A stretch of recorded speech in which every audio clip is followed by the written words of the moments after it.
This chapter is such a great chapter. I think it is one of those that is so, as I said, simple, but it is very, very heavy, and it is divisive. What do I mean by that? Well, it's dividing very simply the religious world.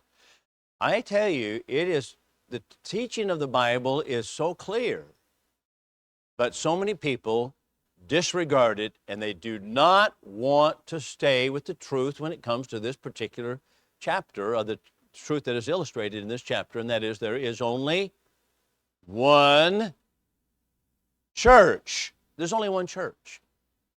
That's all that was established. And we have, just glance over the chapter for a moment. You have number one, Matthew 16 and 18. Talk about that in a moment. Then we have Ephesians 4 and 4. How simple is that? You have to have help to misunderstand it. Then number three, there's one vineyard, John chapter 15. Then there is one vineyard and one vine and many branches, and we'll talk about that in John 15. Then turn to the next page. This will be number 5, 1 Timothy 3 and 15. There is the household of faith. There's one house, and household means family. There's only one family. Then we have also number 6 on page 25, and that is there's one flock, one shepherd.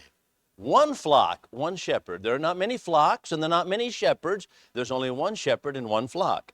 And then in the figure of a body, number 7, 1 Corinthians 12, there's one body and many members.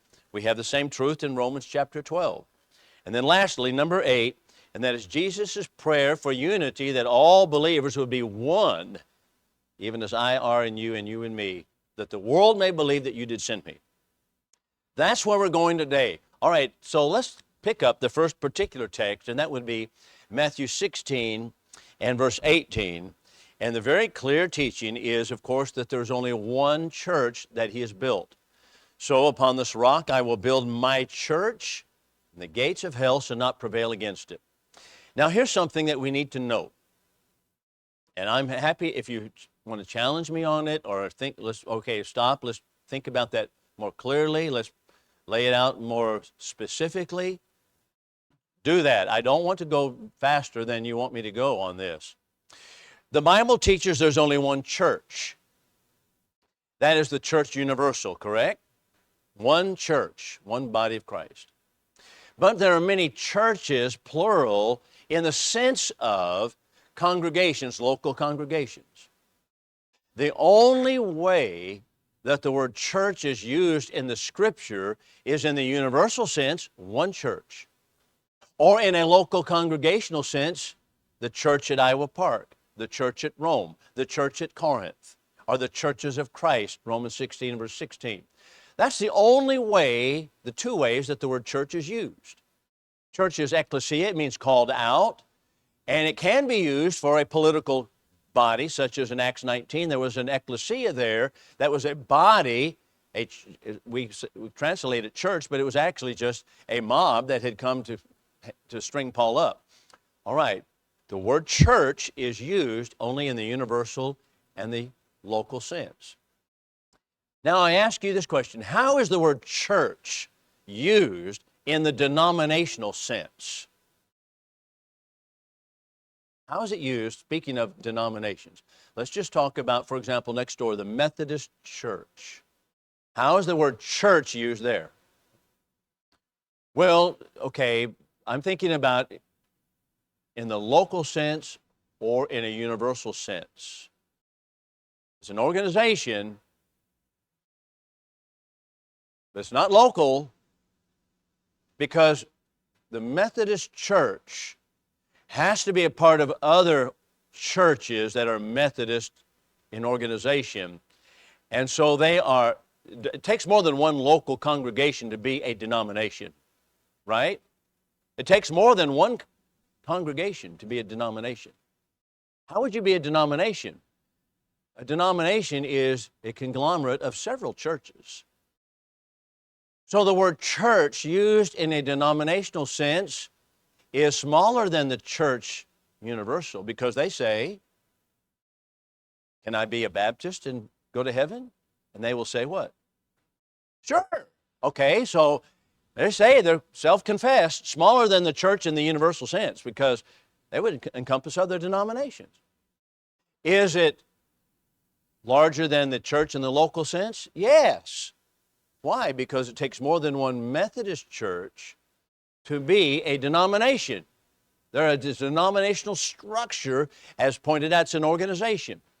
The word church, used in a denominational sense, is larger than the church in the local sense, smaller than the church in the universal sense, therefore it's not the church in any sense of the scriptural authority. The only way the word church is used in the New Testament is universal and a local congregation, period. Can you find anything else? No. There were no organizations called denominations at all. So that's the way the word church is used in the New Testament. Isn't that simple? Isn't that interesting? All right, now I don't want to run too quickly. I don't want to be too harsh, but we need to see how the word church is used, and it's important. If we want to stay with the scriptures, and we do, then we have the church only in the universal sense, all Christians worldwide, or a local congregation. That's it. That's all. But never in a denominational sense. Isn't that interesting how far off people get by using the word? So they misuse the word church. All right, any questions, clarifications, objections, anything about it? Yes, ma'am. Thank you for speaking up. You mean like community churches type thing? Yeah. Like us, the Metropolitan Tabernacle, or yeah. But okay, so let's back up and take a look at that very quickly. What are those, basically? What we call community churches.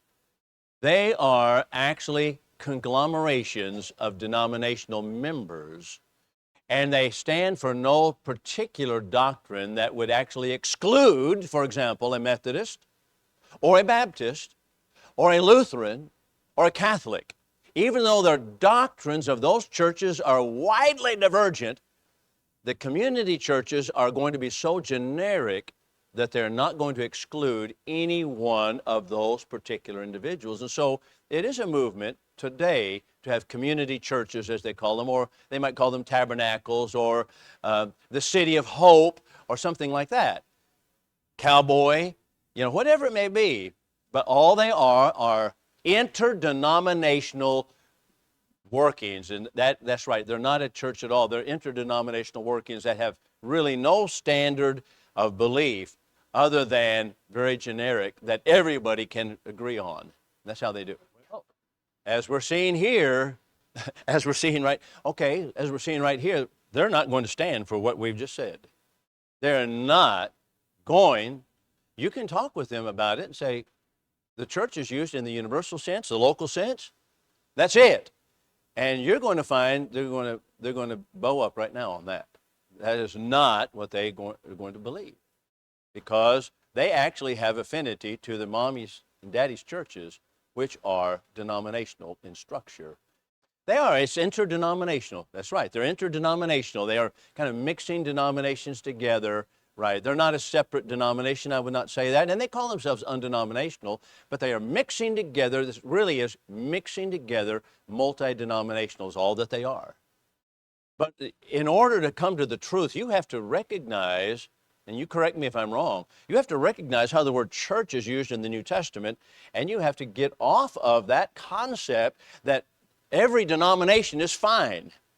So let's say we talk to someone next door at the Methodist church. He said, yeah, you can be a Baptist and go to heaven. All right. That's all that the metropolitan churches are. They just worship together now. They recognize that there's truth in all these different churches, how they put it, and they're all okay with God. And so so instead of simply saying it over here, they just get together and they just, it's like the Ministerial Alliance. The Ministerial Alliance, when I go to a community, I have never in my life joined a ministerial alliance. I'm not going to do that because they are purveyors of error, and I am not going to join hands with them. And then it's not that I want to be ugly. It's not that I want to be unfriendly, unkind. But why would I do that? This is the organization or the organism that God has selected to do the work, not a ministerial alliance, not an interdenominational conglomeration. This is the organism. So that's why I said, no, I'm not going to. I'm not going to be. I'm busy out here. I'm busy doing the work of the Lord. Why would I want to join hands with those in the denominations? Why would I do that? So, that's my view on it. So it's, once again, not to be unfriendly, unkind, but here's the thing. When I'm going to talk to preachers, and they do not believe that baptism is essential to salvation, I'm not going to say, well, let's work together anyway. Let's all join hands and feed the hungry. We're feeding the hungry right here. But there's something more important that stands in the way of my fellowship with them. And that is, they deny the plain, simple truth. Right? They don't believe in baptism for the remission of sins. How can I join hands with that? I don't understand that. Yes, sir. Because that's so. And I say these things not to be harsh or unkind or unloving, but this is Bible truth, and it's straight medicine. We cannot water it down so that we can swallow it. Yes, sir. And they didn't want to realize it for a long time. You know what? I remember reading an old preacher, J.W. Chisholm. You ever heard of J.W. Chisholm? J.W. Chisholm. Now he was a preacher of the gospel.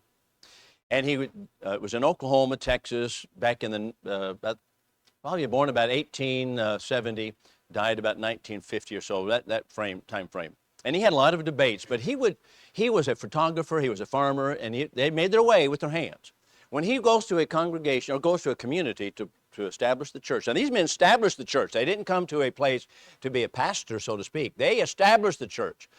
And he would hire a Jewish rabbi to teach him Hebrew. Now that would be at night, late at night.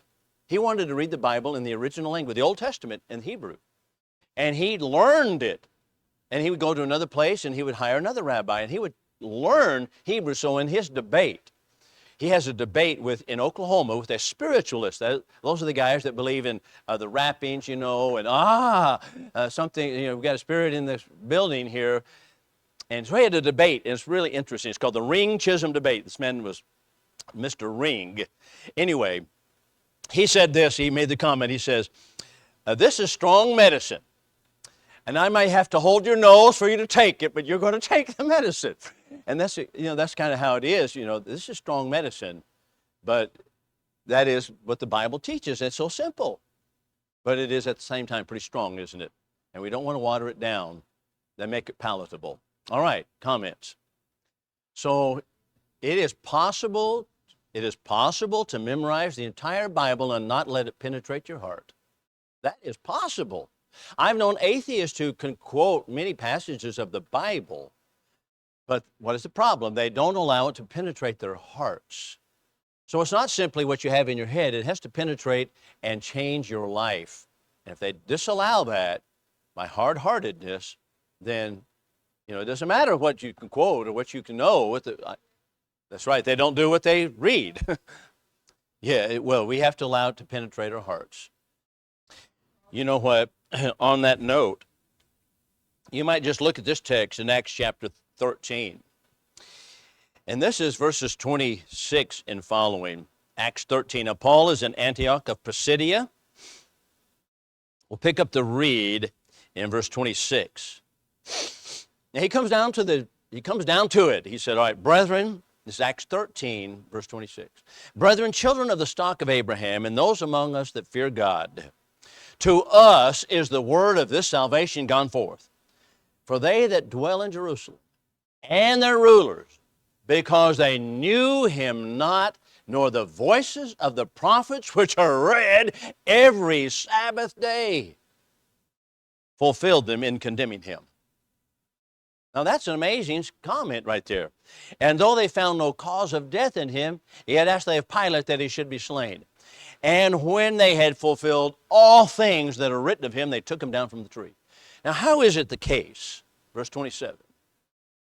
They that dwell in Jerusalem and the rulers, because they knew him not, nor the voices of the prophets which are read every Sabbath day fulfilled them in condemning him. How is it that they did not know him, yet they read the voices of the prophets? Because you can see what the Bible says, but you don't listen to the voice of the prophets. You don't. That's right. You don't listen to the voice of the Bible. You can memorize the text. The Jews did, but they did not hear the real voice of the prophets. That's interesting, isn't it? That's how human nature works. Sad, but it's true. Yeah, they had their own agenda to follow. So it's important for us to think about that. That we can be studying it all the time, but if we're not allowing it to penetrate our heart and listen to the real voice of the prophets, we can be mistaken too. So we need to be careful about that. All right. So that's number one passage, Matthew 16 and 18. And we've talked about church in the local sense, universal sense, and denominational sense. Now let's look at another text, and this is Ephesians 4 and verse 4, and we're going to connect it with chapter 1 of the same book, 22 and 23. So let's read out Ephesians 4 through 6. There are the famous passage here, the 7 ones. The 7 ones. Now he says there's one baptism. There's got to be two.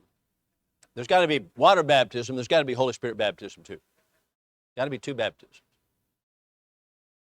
Got to be. So Paul is absolutely mistaken here. There's a baptism of the Spirit and there's baptism in water. There's two baptisms. Baptism of the Spirit is gone at this particular point. There's no baptism of the Spirit at this point when he wrote the letter. There's only one baptism. Wonder what it was. But the reason we came to this text is not for baptism, but it is that there is one body. There's only one body. What is the body? He tells us in chapter 1, verses 22 and 23. What does that one say? The body is the church. How many churches are there? There's only one church. Matthew 16 established it. Ephesians 1 and Ephesians 4 established there's only one church. That is so simple. But that is so far from the minds of so many people. I'm going to say it this way. Unfortunately, our own brethren stumble on this particular point too. Our own brethren do. You can hear our own brethren talking about it doesn't matter which church you go to, just as long as you're sincere. Well, a man-made church, how can that be? Why is it that we are not standing strong on this particular truth? Why is that the case? I wonder. Not popular. Why have we caved to that which is popular? There is, isn't there? Yeah. I'm okay, you're okay. That is a syndrome. That's actually the gospel according to psychotherapy that has been preached in the churches for so long. And it's preached in our schools, it's taught in the schools, and we're not going to cross swords with anybody. I'm going to say this. You cannot preach this truth and not cross swords with people in the denominational world. You can't do it. It cannot be done. The only way that we don't like to cross swords. I was telling Joe this morning, here's what I did. I was in Bay, Arkansas. So the article's in the paper. You've seen the article I put in the paper. And I not want to be ugly. I just say, here's the truth. This week I had the one can fall from salvation. One can lose his salvation. So sin, so as to lose, right? That was y'all read that, didn't you? Yeah. So, so I would write articles like that, and I'd put them in the bulletin. And then I said to the elders, I said, let's put them in the mailboxes of everyone in town. Yeah, that's great. It's a great idea. I said, this is evangelism. This is how we evangelize. We just tell people. So everything, I put them in the mailboxes, and they had print extra bulletins. And in those days, you can just go and, that was like 1985 or so, and they would put them in all the mailboxes in town. What happened? The elders come to me and they said, those articles that you're putting in the mailboxes, we need to we need to settle down on that. Tone them down. I said, what's going on? I said, now you say it. And you know how I preach, you know how I write. I was writing these in the bulletin. And you said, put them in their mailboxes. Now, what's happening? Well, Brother so-and-so is over here at the factory, and his friends in the Baptist church are all over him about it, and they're getting into these discussions about the Baptist church and whether salvation is dependent upon baptism or not, and whether baptism, and they're coming to us, and they're not liking that. He says, so don't put them in. That's right. I said, well, that's great. I said, I'm not trying to make people angry, but if people don't get a little bit angry sometimes, they're not really understanding what's being said. If I go around saying, everybody, I'm okay, you're okay, we're all okay, no one's going to be angry about that. Everybody accepts it. That's great. But I preach about the one church. Oh, yeah, there's one church. That eliminates denominationalism. And they're like, no, we can't do that. So quit putting those articles out in the mailbox. That's what was happening. So I had to stop after a while. They'll say, no, don't put any more in the mailbox. Well, what about that? Now, someone said, why don't you write articles that are sweet and kind? And I said, you know what? We have a paper right here in Iowa Park Journal. The Baptist, the Methodist, the Catholic now, all these guys are writing. They're writing those articles. They're doing a good job on that. Be sweet and kind to one another. What can I add to that? They're doing a good job on that. I don't need to add to that. But what we are lacking is a real understanding about the one church, what we need, and to understand that we need to come into that one church by faith, repentance, and baptism into Christ. And that's what we need. That's the lack. And I said, we need to put that lack out there. Just talk about it. And I'm not trying to be ugly. But that's what goes on. And that has happened to me so many times, episodes about like that. And you've had that too, and you've had that also. All right, everything's fine, but all of a sudden, wow, people are getting excited in the Baptist church. Oh, well, stop it. Stop it. Well, so what are we doing here? Yes, sir. A little bit, you know what? The paper. So I wrote that article about, and I said Peter was not the first pope. And I just talked about that. Remember that article? All right, Catholic priest got all upset about it. He wrote an article in the paper, and he charged it down my throat personally. Called me a liar in the paper. Like so I immediately wrote an article. I said, you know what? This is not personal. I said, this is history. This is what the Bible teaches. And they said, well, so the editor calls me and said, we don't want to carry on this discussion anymore. I said, why not? I'm paying for the articles myself. I have not asked my brethren to pay for it. I am paying for it myself. Why can I not say what the Bible teaches? He said, well, let's let it die for right now. I said, you know what? So we've had people write. Landon wrote an article about a week ago, or about a month ago rather, saying, all right, let's get this out in the open. Let's discuss it. Why can we not discuss these things? They don't want to discuss it. So I talked to him the other day.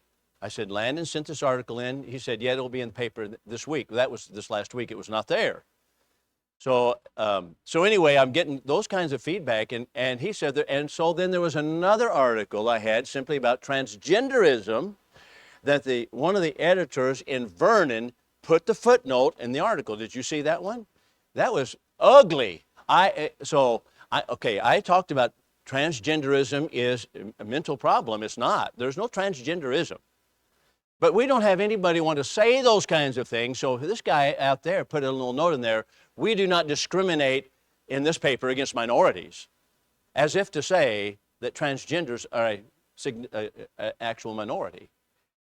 And the editor here did not know that had been put in there. He was in the hospital. He was so angry that they had done that to my article that he actually put a write-up last week in the paper saying, I am so sorry that Lockwood has had this pushback this guy over here, but the deal is he has a sister or something who's a transgender and says, oh, they're mine.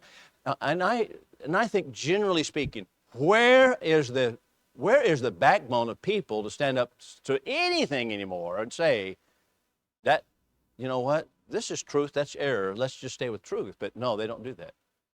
Yeah, my truth. My truth, your truth. Yeah. So anyway, and Lisa's here today. She writes for the paper, and I am glad she does. She kind of gives me an inside track on what's actually happening in the inner machinery of the paper. She does great articles, and so she was in my office this last week, I guess a week before, and I called so I said, do you mind if I call him right now while you're here? I put him on speakerphone, and so she heard it. But anyway, that's kind of how it's going. But if you, in my view, if people, we don't rattle some chains a little bit, rattle the cages, people are not going to pay a bit of attention to anything at all that we say or the Bible teaches at all. They're just not going to pay attention. They're not going to do it. I've done this as well. I preach about the one church. One church. And I'll just leave it right there. Then I'll come back later and talk about the one church in another sermon, basically the same outline, but I'll apply it, that eliminates denominationalism. Now all of a sudden, what happens? Well, whoa, wait a minute. They don't want to hear that. They say, I said, well, everything was fine when you didn't understand. But now you understand, people are saying, well, I don't like it. Well, the Bible teaches that's where we are. Ephesians 4:4. There's one church. One church, only one. And it's not divided up into different denominations. So how about 1 Corinthians chapter 1 and verse 10? That's a great passage, isn't it? The one we talked about yesterday. What does Paul there say in 1 Corinthians 1 and 10? That's right. So, no divisions among you. So, I make known to you, brethren, the gospel was preached by me. He says that be no divisions among you, but that you be together in the same mind and in the same judgment. For it has been signified unto me by them of the household of Chloe, he says where he gets it, that there are contentions among you. Now this I mean, and then he goes on to say, one says, I am of Paul, another says, I am of Apollos, I am of Cephas, and I am of Christ. And he says, is Christ divided? What's the answer to that question? No. Was Paul crucified for you? No. Were you baptized into the name of Paul? No. In other words, he's saying, I don't want anything to do with it. He said, I thank God I baptized none of you, save Crispus and Gaius, lest anyone says he was baptized into my name. There is no denominational division in the New Testament. That's just so simple. That's what we have in 1 Corinthians chapter 1. But having said that, people, that is just straight, strict medicine. It's undiluted with water. And that's very simple, isn't it? So what we want to do is we want to be living, obviously preach the truth in love, but we want to stand for truth, and that is there's one church and there are no divisions, should be no divisions in it. It is not legitimate to say, I'm going to be of Paul, and I'm of Apollos, and I'm of Cephas, and I'm of Christ. What's the difference in saying, I am of Martin Luther, Lutheran Church, or I am of John Smythe, founder of the Baptist Church, 1607, or I am of John Wesley, founder of the Methodist Church, and the Methodist Manual reads, John Wesley founded our church. I said, well, what is the difference in that in what Paul is saying here? So what we want to stand for is the one church of the Bible and be part of that. That's why we're not worshiping elsewhere, because we try to call people out of sectarianism into the one church. That's what we want to be. Isn't that simple? Now, any questions, any disagreements, anything you want to say? I'm happy for you to say, all right, how about this? How about that? Anything over here from the right-hand corner, the amen corner? All right. Lisa, thank you. You know what? I told Lisa the other day. She said, I hope I don't raise up my hand. I says, no, I like that, because, when Lisa says something, asks questions, then what happens? Breaks the ice. Everybody, okay, well, she's going to say something. I'll say something too. Stanley said,